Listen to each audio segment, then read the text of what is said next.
Ils sont venus partager leur réalité avec le ministre délégué chargé des Outre-mer.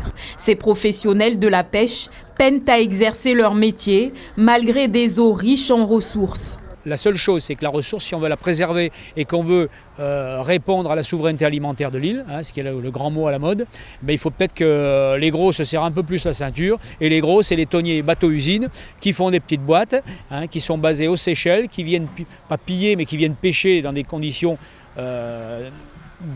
dramatiques et qui sont très destructrices et qui prennent la ressource. Et nous, on a que les miettes à manger. On milite aussi pour plus de moyens, avec notamment le renouvellement de la flotte des pêcheurs qui date d'au moins 30 ans. Ces derniers exigent la reconnaissance via une validation de leurs acquis.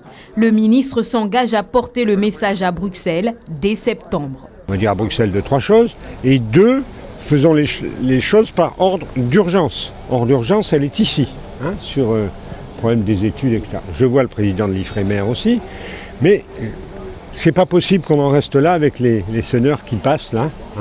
Nos eaux territoriales, chez nous, c'est 24 000 nautiques. C'est 12 000 reportés à 12. Ça fait 24 000. Les eaux territoriales qui sont entre la zone économique et ces 24 000, c'est une eau européenne.